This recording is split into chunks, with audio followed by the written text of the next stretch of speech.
DC tidak akan datang ke rumah orang-orang yang terkena penipu apabila. Assalamualaikum warahmatullahi wabarakatuh. Apa kabar teman-teman semuanya? Semoga semua dalam keadaan sehat walafiat ya. Diberikan kesehatan, kelancaran, serta kemudahan dalam segala urusan apapun itu. Hari ini semangat kita makin kita kuat mental. Oke teman-teman, kali ini saya akan membahas tentang resiko galbe selamanya. Ternyata DC tidak akan ke rumah kalau galbenya seperti ini. Nah, apa saja itu dan bagaimana caranya, kita akan bahas secara tuntas. Tapi sebelumnya saya harapkan kalian semuanya sudah subscribe channel ini agar channel ini terus berkembang dan dapat memberikan informasi terbaik buat kalian yang galbay. Oke teman-teman, ini dia buat kalian.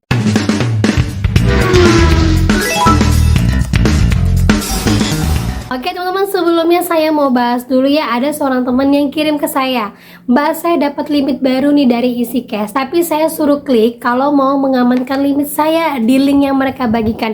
Ini resmi loh Mbak dari EasyCash, bener atau tidak? Nah, seperti ini penawarannya, limit hingga 52 juta tersedia di akun dan siap didistribusikan ke rekening Anda. Klik tombol di bawah ini untuk mempertahankan pinjaman Anda. Nah, hati-hati sekali ya, ini dari EasyCash resmi. Nah, itu dia teman-teman ya. Jadi sekalipun dari WA resmi EasyCash ataupun pinjolnya sekalipun, kalau kalian sudah disuruh ngeklik link-link yang mereka bagikan, jangan deh. Karena apa? Kejahatan 60% dari scammer pinjol itu berasal dari pegawai-pegawai pinjolnya sendiri. Udah banyak yang ngakuin, bukan 1-2 orang. Jadi tetap hati-hati, apapun kemudahan yang ditawarkan pinjol, tetap kalian lakukan 2 kali verifikasi. Kalau tidak mau, jangan ambil resiko.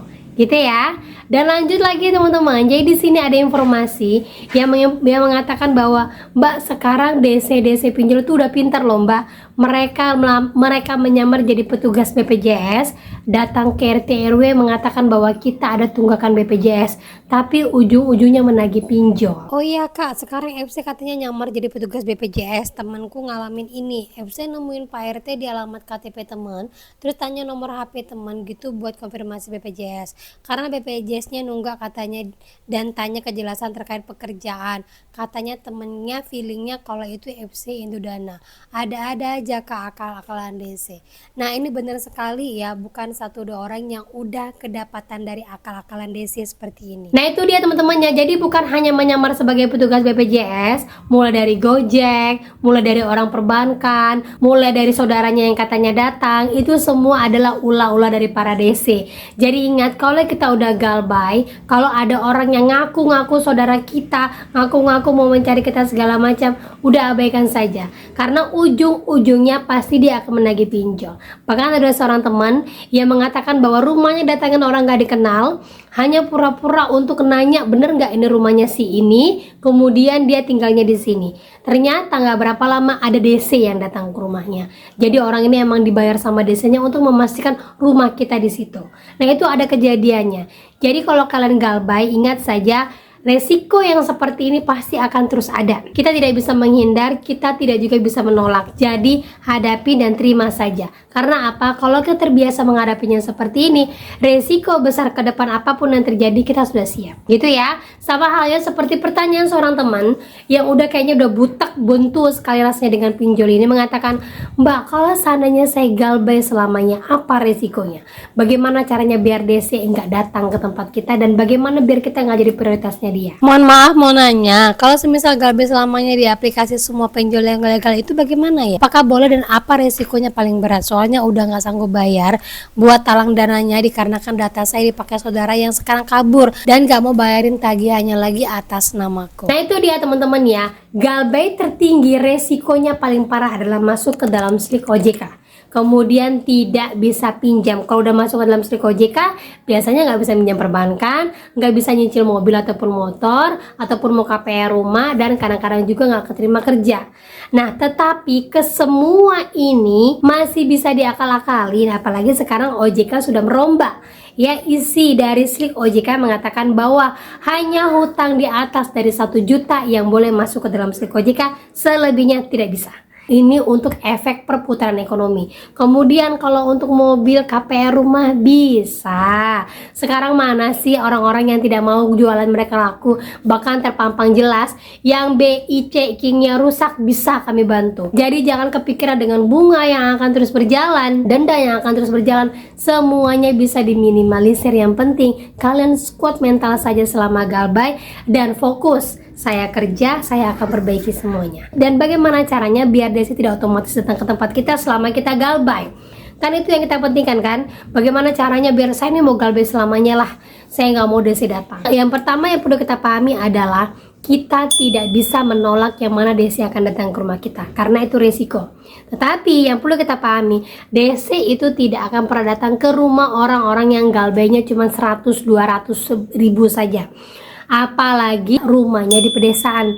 Kalau di perkotaan mungkin bisa lah 300-400 mereka datang. Apalagi rumahnya di daerah padat penduduk, gampang dijangkau, ataupun rumahnya di perkotaan. Nah jadi kalau mau digalbay sementara waktu atau mau digalbay untuk selamanya, lanjutkan, pilihan ada kepada kalian.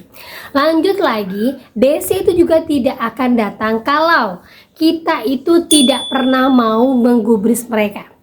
Ya karena apa? Pinjol itu semakin kita gubris, mereka itu semakin menjadi-jadi. Bahkan mantan-mantan Desi juga selalu mengatakan, kalau nggak ada uang udah diam aja.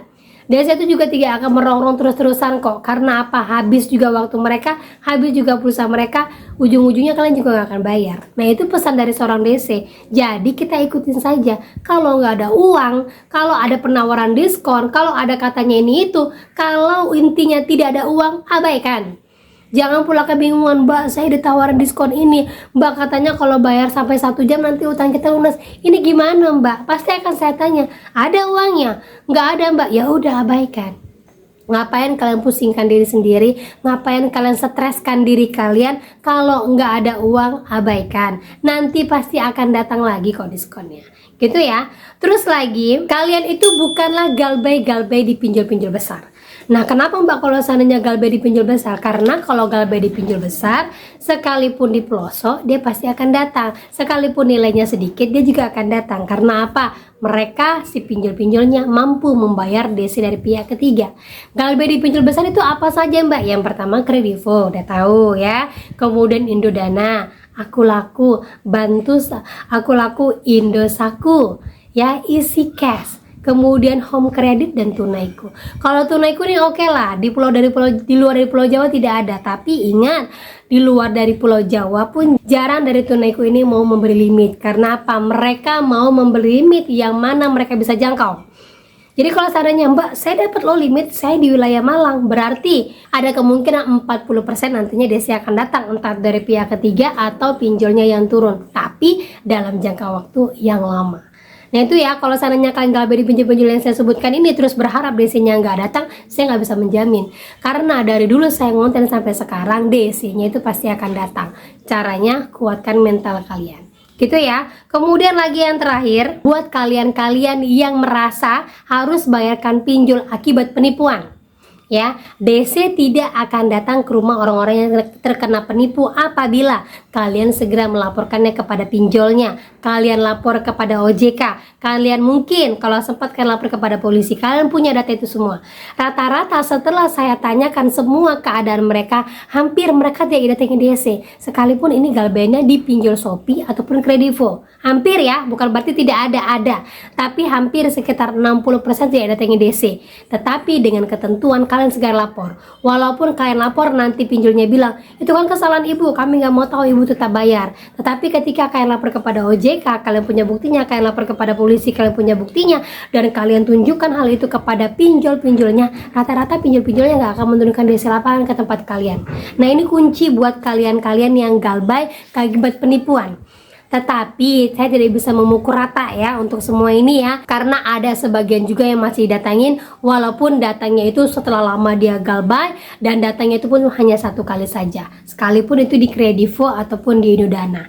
Nah ini bisa membuktikan bahwa kalau kita segera cepat lapor akibat penipuan yang terjadi pada kita, kemungkinan besar kita masih bisa ditolong dari kehadiran DC. Nah oke, itu dia informasi yang bisa saya sampaikan buat kalian. Semoga informasi ini menjadi mood booster, semangat baru, kuat mental. Akhir kata saya ucapkan Assalamualaikum warahmatullahi wabarakatuh.